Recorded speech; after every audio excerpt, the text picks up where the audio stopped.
Good afternoon, good morning. This is Mark Johnson from Loyalty360. I hope everyone's happy, safe, and well. Today, we have the pleasure of speaking with Draude. He's the head of loyalty and CRM at Giant Food. He is also an adjunct professor of customer loyalty at Georgetown University. Thanks for taking the time to talk to us today, Ryan. Yeah, thanks, Mark. Pleasure to be here. Thank you. Absolutely. On November 18th at 1 p.m., Ryan is going to lead a lunch and learn session for the members of Loyalty360 entitled Unlocking the Ritual.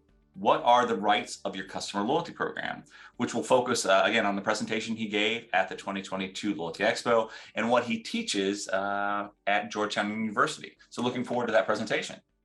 Great. Thanks, Mark. Looking forward to it as well. Absolutely. So looking forward to the lunch and learn on the 18th. At a high level, what are you going to cover in the presentation?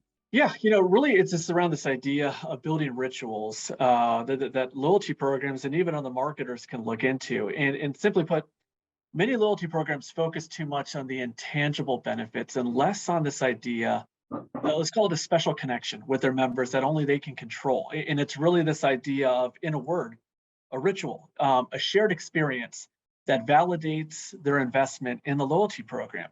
It really rises above market, this idea of what I've called the sea of sameness that a lot of loyalty programs feature, points, tiers, etc. All of those things are important, but a lot of them just kind of use the same foundational elements with the program. And a lot of those are very intangible. You can't touch them. You really can't feel them. A ritual is an opportunity to consider how to differentiate and really invest in the long-term relationship with members. So what we'll do is we'll talk about the theory behind that concept. We'll show real-world examples of how that is actually into practice. And then finally, with the attendees, we'll talk about how they can look at their own company and hopefully build rituals that will connect with their customers as well. Okay. And for those who don't know you, you have a unique set of experiences in customer loyalty. You've held a number of different roles, positions. Can you tell us a little bit about that? Because I think that diversity and exposure you've had in kind of industry is very pragmatic in your kind of diverse expertise you have. Yeah, no, I appreciate it, Mark. So, my path was not direct in the sense that, when I was 18 or 20 years old, my dream growing up was to be a loyalty marketing head. I didn't know what I wanted at that point in my life. And actually, it took me a long period of time in my early career to really figure out what I wanted to do. I was a college business major coming out of school and, kind of open to anything and really tried a little bit of different things. I started out in sales roles early in my career.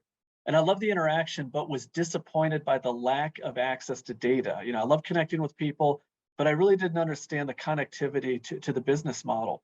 Went a full 180 and got into pricing and product development. So there I got all the data that I craved, but I hated the fact that I was really stuck in a cube producing these models for others to go and take action upon. I wanted to be a part of that action as well. It wasn't until I went to business school at Georgetown that I found analytical marketing, which really led me to this idea of, that data can be part of marketing and all the great aspects of connecting with customers. And with my initial work with direct marketing, it really led to the idea of how do we take this and really build longer term relationships. And really that's done within loyalty marketing.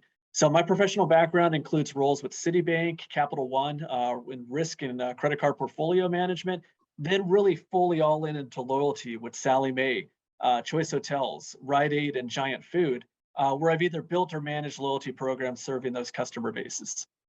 Okay, excellent. And when you look at the experience that you have from this diverse set of brands and being in the sales roles as well, how do you mesh that? How do you blend that with kind of the opportunity to give back and teach your passion around customer loyalty at Georgetown? Yeah, no, I've been very fortunate because, I talked about my time in business school at Georgetown and Mark, those are two of the best years of my life. It's just this unique opportunity where you have a large group of folks that are singularly focused on this same idea of becoming better managers and leaders. Having everyone have that same lens for 2 years at a time was just a very powerful moment in my life. And I felt like I really was able to apply what I learned there on a daily basis moving forward. And so in that lens, after I left Georgetown, it kept kind of lingering with me, this desire of paying it forward and returning to the campus as an adjunct professor to be able to help the next wave of leaders prepare for their careers. And from an adjunct professor perspective, and I was lucky enough to be able to share this with everyone you gathered in Charlotte recently at the conference, the greatest asset an adjunct professor has is their professional experience. You're able to blend theory with practice. You're able to really tell war stories, if that makes sense. Yes, you can discuss frameworks on paper, but frameworks are often in a vacuum. But what you're really able to do is tell what happens in real life. People don't always agree. Systems fail. Customers are fickle. And you're really able to help your students understand how to navigate, kind of when they talk about when war, you have a plan and it all goes to fail. What do you do at that point to pivot and react and use the foundations that you have? So one of the most important lectures that I have when I teach involves me sharing my professional failures. It's important for students to know that they're human. It's not the end of the world or even the end of their career. And that failure is as important as long as they learn from it and apply it to their future. So I really love that chance in talking to future leaders at an academic level to remind them that they're human, and they need to take risks. They need to take challenges, and there will be times when they do fail, but a chance to learn from it and to really help evolve their careers as well. Absolutely. I think as everyone always talks and speaks to, failure and failing fast and failing with the opportunity to learn is very important. So that's great to hear. When you look at universities, how are they looking at customer loyalty? I think you and I have spoken in the past. I've been approached by a couple of universities about teaching a class around customer loyalty. I unfortunately haven't had as much time. Hopefully, I will have some going forward. It seems to be kind of an area of interest, but there are not a lot of schools that are really teaching customer loyalty, customer relationship management, right? The analytic-driven piece is coming more and more into it. But how are universities looking at customer loyalty? Yeah, you're really spot on with how you set that up. So, with my own unique situation being here in the Washington, D.C. area, I'm in the golden triangle of hospitality. You have Hilton, Marriott, and Choice hotels that are all within a 10-mile radius of Georgetown. So for them to have a hospitality leadership program, which carried loyalty strategy as a course, completely made sense, given that they're hopefully developing a pipeline of students that can go to those organizations. But I think your question goes above and beyond just the idea of hospitality. It's really that idea of how colleges look at the concept of what loyalty marketing is and loyalty strategy. And what I've seen, at least with my experience at Georgetown, Mark, is that both at the master's and at the undergraduate level in Georgetown, they're really showing an interest of expansion into more of this analytically driven marketing course framework.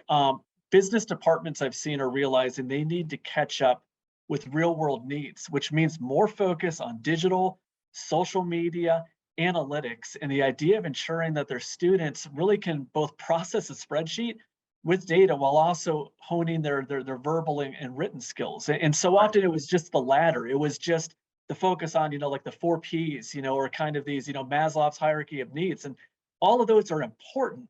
But what these students really need are real world skills that they can hit the job market and really start contributing directly. And so much of that now is based upon analytics and really more of a digital mindset, where I think you'll see more and more institutions gravitating. Sorry, my light there in the office just went out. Gravitating toward having these type of courses available. Absolutely. What are 3 key takeaways that attendees can expect to learn from your presentation?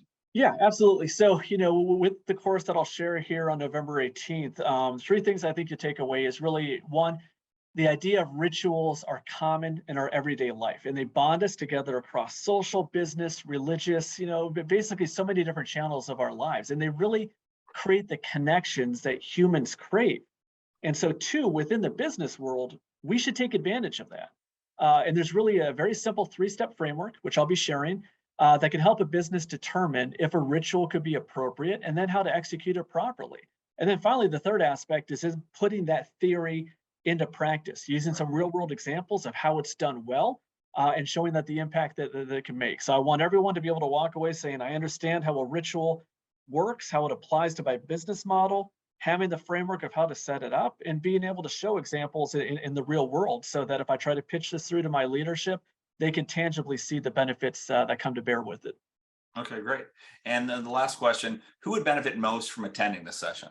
Sure. I think, the material is directly beneficial to anyone within a loyalty program construct, as developing strategy or benefits or even partnerships.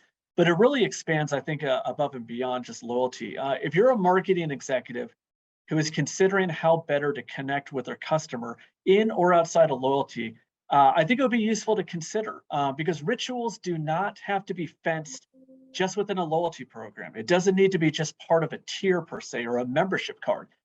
It can expand into an interaction with a shopper in a store, through the customer service center, even through what could be conveyed in a channel like email or digital or social. I think the punchline here is about a connection that creates a feeling, which is what a ritual is meant to do, and really solves a real problem or opportunity that the brand can own. So whether in or outside a loyalty mark, those who do it well have set the baseline for a better long-term relationship with their customers, and that's really what I hope to share with the folks that participate. Okay. Great. Well, looking forward to the presentation. It's always a pleasure speaking with you. As I said, I have a great deal of respect for you and in what you do at Giant Food, but also just kind of the amalgamation of different life experiences around customer loyalty and in general. You're always very fascinating to listen to and bring a great deal of wealth to the discussion. So looking forward to the presentation for sure. Yeah, thank you, Mark. Yeah, appreciate the opportunity to share. And again, thank you for always pressing the loyalty mission forward, for us and the entire loyalty community. We really appreciate it. Absolutely. Looking forward to seeing everyone there on the 18th. Until then, have a wonderful day. Thanks, Mark. You too.